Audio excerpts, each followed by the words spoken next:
Muy bien, seguimos en Monitor Económico aquí a través del canal 5 Días y para mí es un gusto poder tener como invitado a Joshua Abreu, el presidente de la Comisión Nacional de Valores, a quien ya le saludo. ¿Qué tal, Joshua? ¿Cómo estás? Muy bien, señor Samuel, muchas gracias por la invitación. Siempre estamos a las órdenes y lo que obviamente en el mercado está sucediendo para comunicar. Es un gusto poder conversar contigo. La última vez que hablábamos era en el Foro Financiero el año pasado, a fines del año pasado, haciendo un poco un análisis de lo que nos había dejado el año de la pandemia, ¿verdad? Bueno, ahora estamos casi cerrando el primer trimestre y por eso consideramos un poco pertinente volver a conversar contigo para ver, bueno, cómo está el mercado de valores, qué tal se ha movido. Y una de las cosas que nos llamó la atención, ya lo estábamos comentando fuera de aire, es el resultado que tenemos de una pequeña encuesta que hicimos en redes sociales.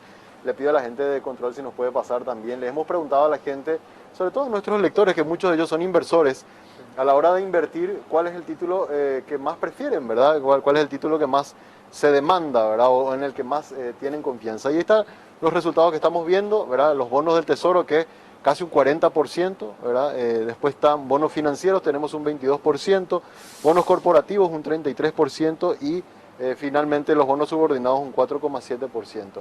Esta confianza que hay en estos dos, tanto bonos corporativos como bonos del Tesoro, ¿refleja algo esta encuesta a lo que pasa en el mercado real, Joshua? Sí, yo creo que totalmente refleja, Samuel, porque por un lado los bonos del Tesoro son hoy en día los títulos más líquidos en el mercado. Yo creo que obviamente rinden menos que los bonos corporativos, los bonos financieros y los bonos subordinados, pero al mismo tiempo tienen un alto nivel de liquidez. ¿Qué significa eso? Puedes comprar un bono de 20 años, pero obviamente tener liquidez inmediata. Entonces, muchos fondos mutuos, cuando Hacienda decide emitir bonos locales, ¿verdad? Creo que hay una alta demanda para eso y inclusive en algún momento podemos comentarles que lo que sacamos hace poco, una resolución permitiendo que inversores extranjeros, que son entidades financieras, puedan acceder directamente también para comprar los bonos del Tesoro. Entonces creemos que toda esa parte de la demanda en moneda local va a ir aumentando, ayudando por un lado a Hacienda en financiar en moneda local para no tener el riesgo de tipo de cambio, y creemos que eso va también ir bajando el costo de capital del Estado, que es muy importante. Y parte de los bonos corporativos vemos que totalmente va vinculado a lo que es el mercado. ¿Por qué?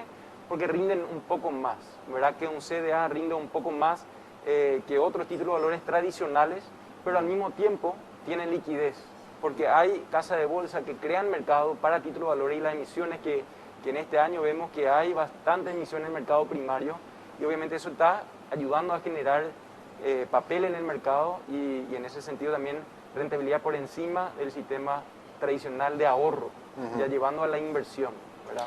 Ahora, esta confianza que hay en los bonos del Tesoro responde de alguna manera también a la confianza que hay de las propias finanzas del Estado, porque uno considera de que los bonos más seguros son los que Hacienda me pueda llegar a pagar, y eso es una buena señal también para el mercado de alguna manera.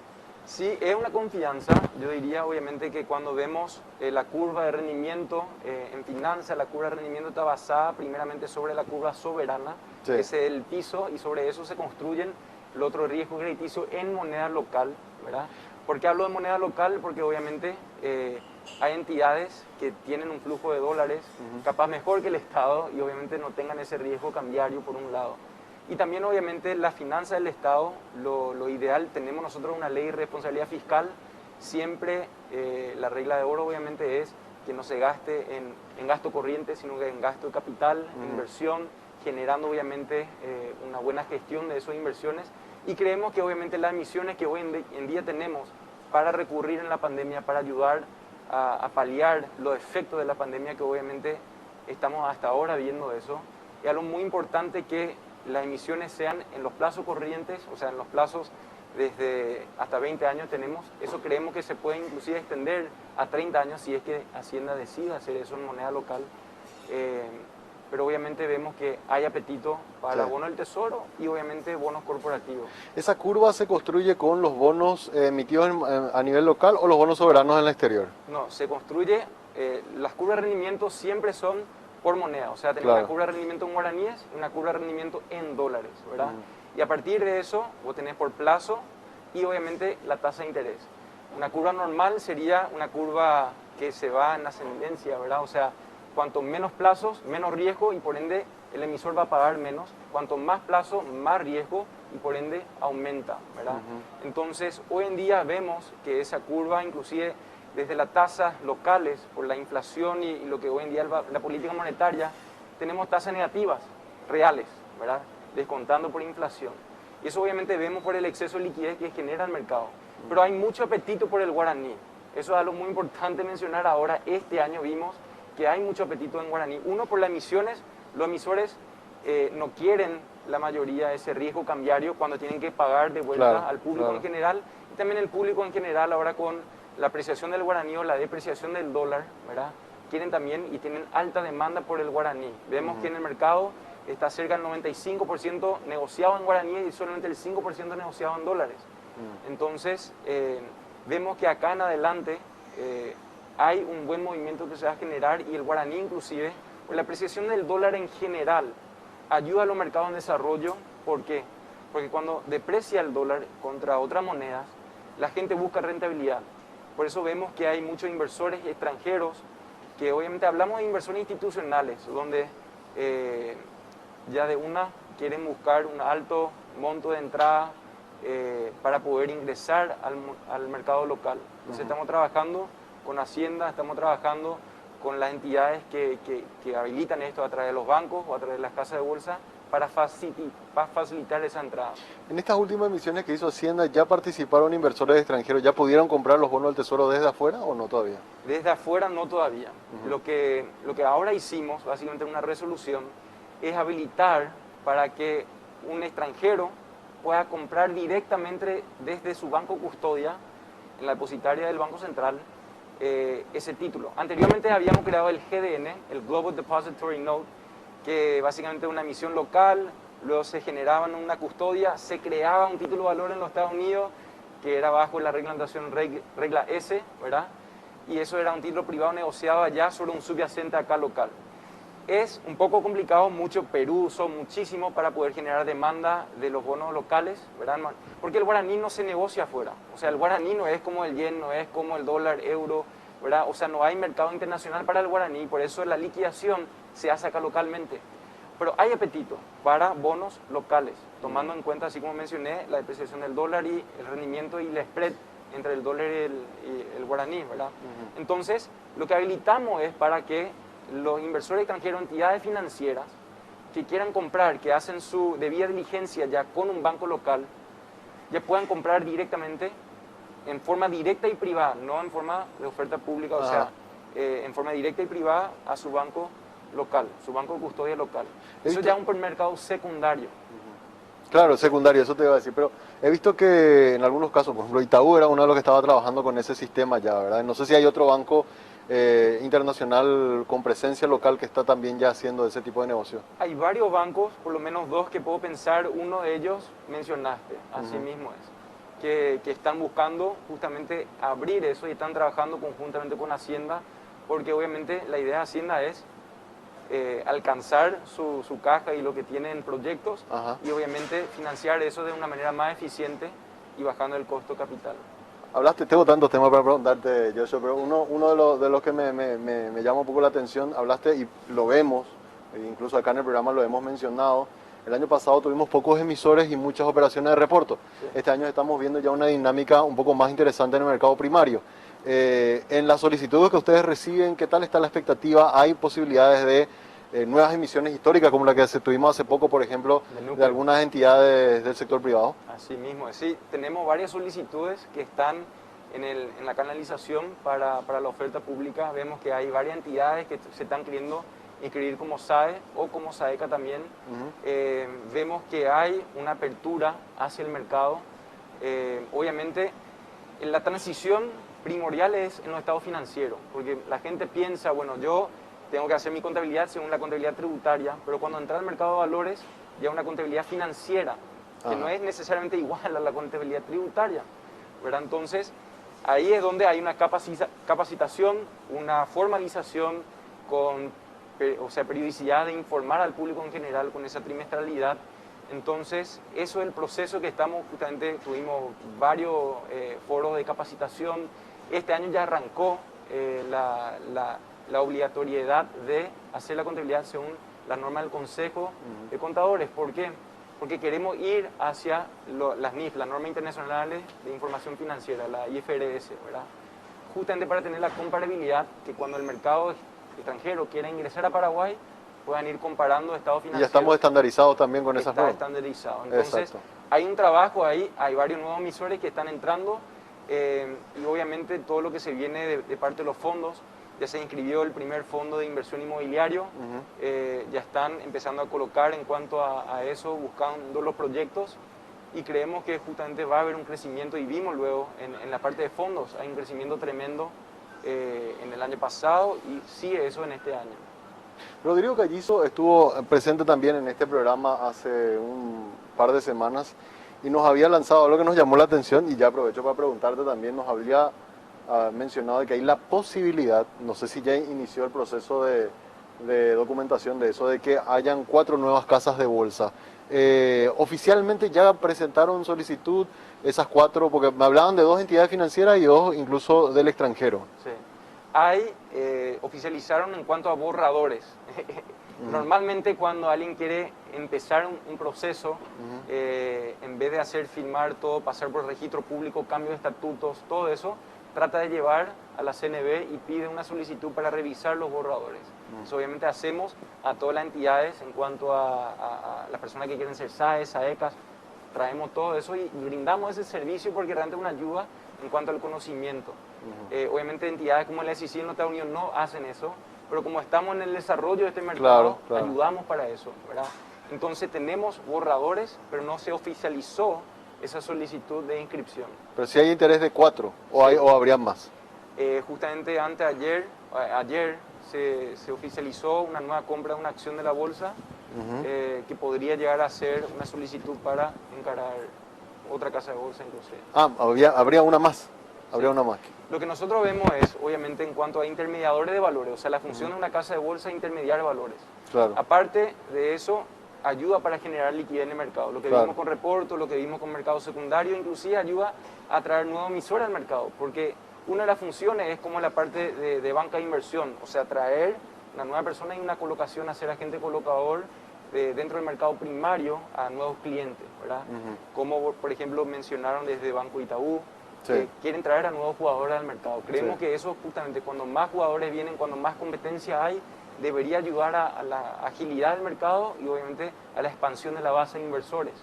Entonces vemos con muy buenos ojos, también tenemos solicitudes ya para diferentes administradores de fondos, entonces tenemos 2 actualmente, entonces estamos arrancando con eso y creemos que hay una expansión que si Dios quiere va a ir continuando. Eso podría ayudar a que se mantenga este ritmo de crecimiento, porque el año pasado fue un año récord, nuevamente cerca de 2.000 millones de dólares en volumen de negocios, y este año estábamos muy expectantes a ver si ese fenómeno del reporto se mantenía, que de alguna forma se mantiene, pero está complementado un poco también con la salida al mercado de nuevos emisores, ¿verdad?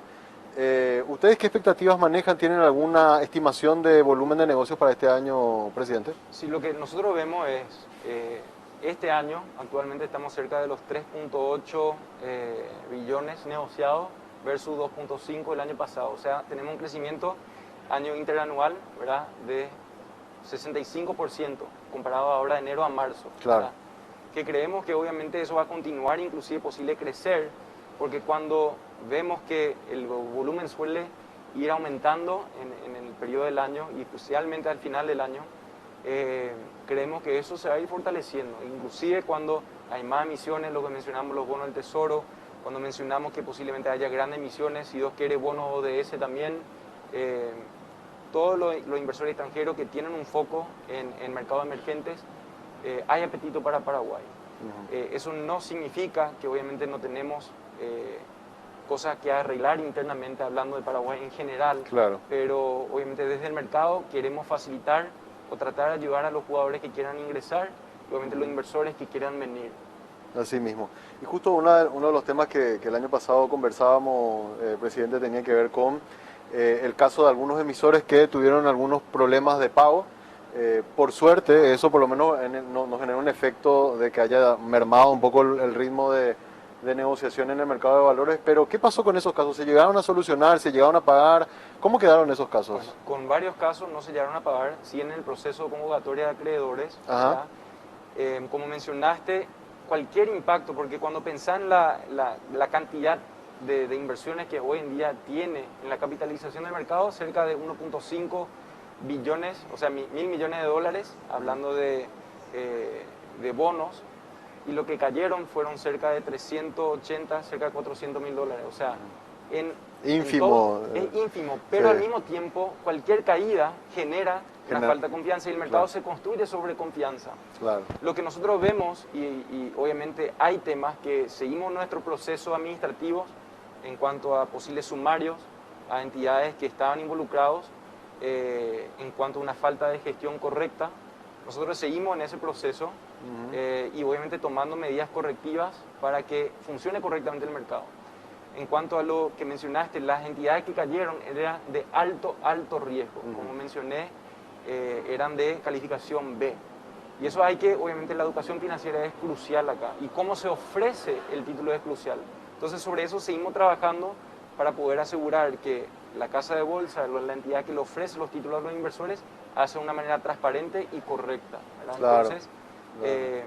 obviamente, no podemos limitar que una entidad que con alto riesgo quiera ingresar al mercado, porque la versión del riesgo por el inversor es totalmente diferente. Capaz a vos te encanta el riesgo, vos decís, mira, yo quiero invertir en esto porque tiene una rentabilidad más alta, y obviamente vimos bono del tesoro. Mucha gente quiere invertir en bono del tesoro, la versión de riesgo pequeña, ¿no? O muy baja. Entonces... pero ahí nuestro mercado es muy conservador también, presidente, ¿verdad? Porque, por ejemplo, en Estados Unidos es a la inversa. Todo el mundo quiere correr riesgo. Claro, uno quiere correr riesgo porque en cuestión de días puede tener una rentabilidad altísima y después salirse de esos bonos y volver a venderlo. Pero justamente la mayoría de esas inversiones, el que pierde es el inversor retail. O sea, somos nosotros. Sí. Porque no tenemos toda la información, no tenemos los algoritmos que miden volatilidad, que hacen transacciones ya en forma de inteligencia artificial. O sea, la mayoría no tienen el acceso, y por eso obviamente tratamos de asegurar, bueno, cuando se ofrece esto, que se haga de una manera correcta. Claro, y que las casas de bolsa, que son los brokers, informen, bueno, mira, a ver, este título tiene una rentabilidad de, no sé, 16%, pero tiene este nivel de riesgo. Esta calificación de riesgo. Y cada casa de bolsa tiene que armar su perfil de riesgo por el inversor. Ajá. ¿Qué significa eso? Bueno, cuando vos querés ser cliente, yo te hago una entrevista pequeña, o sea, una encuesta pequeña. ¿Cuál es tu aversión? ¿Cuál es tu horizonte en el tiempo de inversión? ¿No querés perder nada de capital o te animás si perdés un poco de capital, te animás a reinvertir? ¿O cómo solés hacer? ¿Verdad? Claro, Entonces, hay un cuestionario que ellos hacen y ellos formulan para poder entender el perfil de riesgo de sus inversores.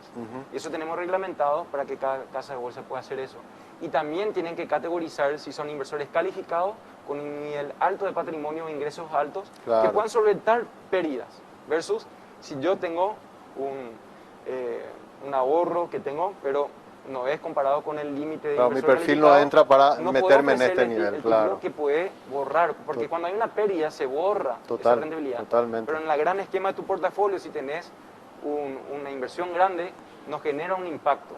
Como mencioné, de 1.000 millones, de 1.500 millones de dólares, 300.000 dólares literalmente no te mueve la aguja.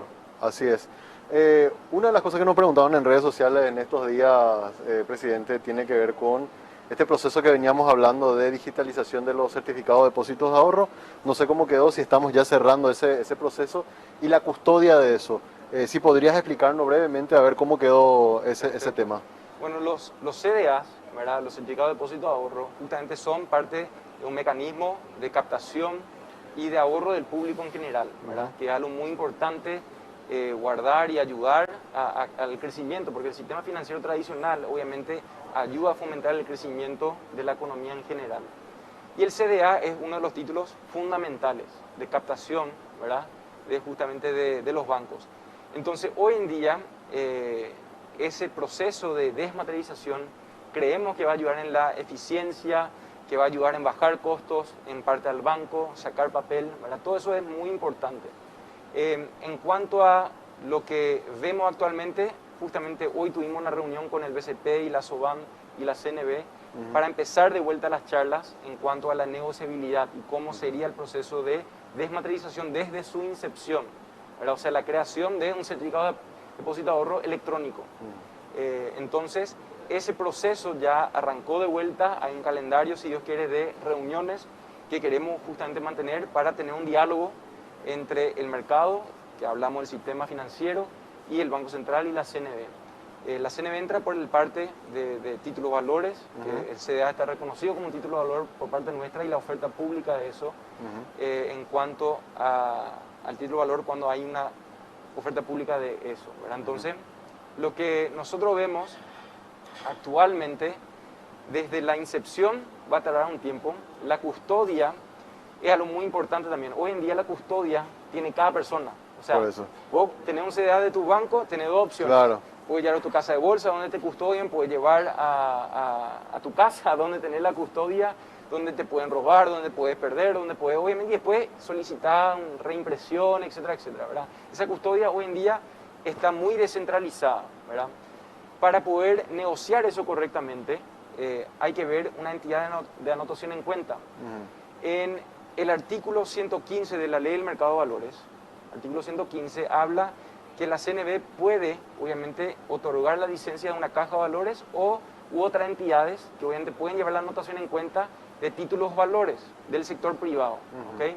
En cuanto a eso, lo que obviamente una caja de valores privada es a lo fundamental, pero todavía no vimos la incepción de eso.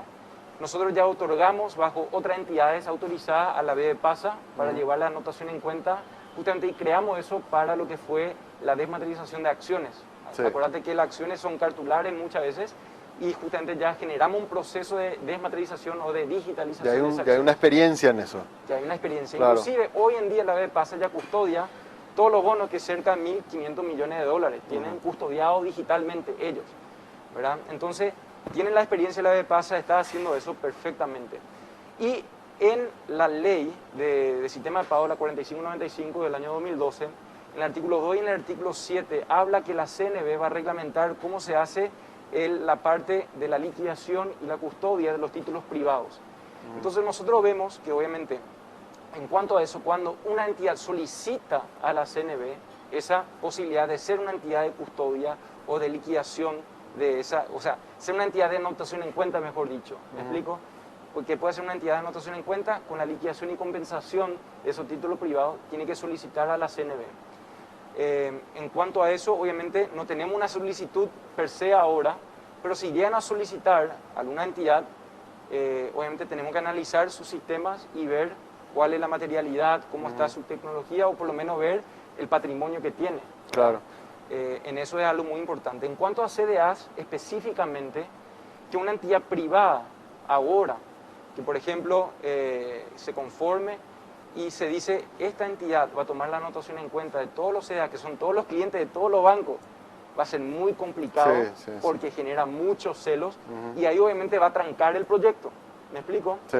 Y eso vemos que una parte independiente que tiene hoy en día la anotación en cuenta a través de su central de riesgo, hablando de quién tiene todos los CDAs, porque tienen que informar, sería el Banco Central del Paraguay, ¿verdad? El Banco Central del Paraguay puede llevar la anotación en cuenta si es que llega a solicitar eso a la CNB para el sector privado, anotación en cuenta, con la liquidación y compensación. Porque obviamente si dice queremos hacer esto vía un Excel, podemos llegar a aprobar, obviamente no creemos que eso sería la mejor manera para llevar la anotación en cuenta, puede hacerlo a través de otro mecanismo también. No significa que haya una encrucijada con otras partes del artículo de la ley, como el artículo 27, que dice el sistema de pago. Entonces, por un lado, eso es lo que vemos en cuanto a la parte independiente que va a ayudar a que este proyecto se pueda empujar adelante.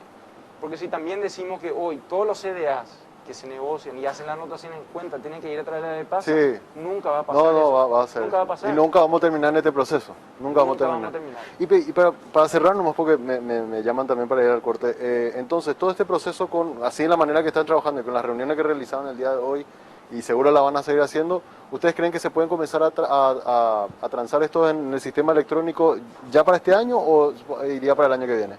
No. En cuanto al nacimiento de los CDA electrónicos. Realmente en el calendario el Banco Central está para el año que viene o el año 2023. O el siguiente, por un lado. recién. Es que nazca de esa manera. Ajá. Porque hay un consenso, hay una transición si es que llegan a tener sistemas y demás. Pero eso obviamente tiene que venir a solicitud y hay un proceso de Pero la análisis. digitalización sí podría ser este año, o Ahora, sea, de todo lo que estaba en el En físico. cuanto a lo físico, hoy en día, tampoco hoy en día hay una conversación que habilita desde el Banco Central que un CDA físico sea negociable desmaterializado. Hoy en día, eso no hay una conversación aprobada entre instituciones CNB y Banco Central por varios motivos, pero lo que sí la CNB lanzó es una nueva reglamentación que se llama un nuevo título que habilitamos en el mercado, que es un certificado de custodia negociable. Esto es un punto muy importante que creemos que va a ayudar a un crecimiento. ¿Y por qué este certificado de custodia negociable? ¿Qué hace? Básicamente, como anteriormente el oro era muy difícil de negociar o mover, había una entidad que custodiaba eso. Y obviamente emitía un certificado, y ese certificado era negociable. ¿Me explico? Sobre un subyacente. Y similarmente, el certificado de custodia negociable sería posiblemente para un título elegible como un CDA, que se lleva la custodia, se inclusive endosa al nombre de la B de Pasa, y el AB Pasa en contraprestación emite un certificado de custodia negociable donde todos los derechos financieros del subyacente están en ese título, salvo el Fondo de Garantía de Depósito. Salvo el Fondo de Garantía de Depósito. ¿Por qué? Porque el subyacente está a nombre de la B de Pasa. Entonces, si cae, obviamente el Fondo de Garantía de Depósito va a esa entidad que tiene el subyacente. Claro. Pero el título igual es negociable, ese título ya un título valor de oferta pública, sería para algo que creemos que obviamente va a ayudar a dinamizar esa parte donde muchas entidades tienen estos títulos subyacentes. Así mismo. Presidente, mira, te agradezco muchísimo habernos visitado. Hay un montón de cosas que me quedan pendientes, pero ya me están pidiendo el corte. Pero bueno, gracias por venir a visitarnos. Vamos a seguir en contacto con ustedes para ir viendo cómo avanza todo este proceso tan dinámico que está llevando la Bolsa de Valores. Y bueno, le deseamos que le vaya súper bien porque realmente están haciendo un gran trabajo tanto desde la comisión como desde la bolsa y de todos los actores que hacen a este interesantísimo mercado que sigue creciendo en Paraguay. Así que gracias por visitarnos. Muchas gracias, Samuel, por el espacio. Muchas gracias. Hacemos una breve pausa, a la vuelta venimos con la parte final del programa.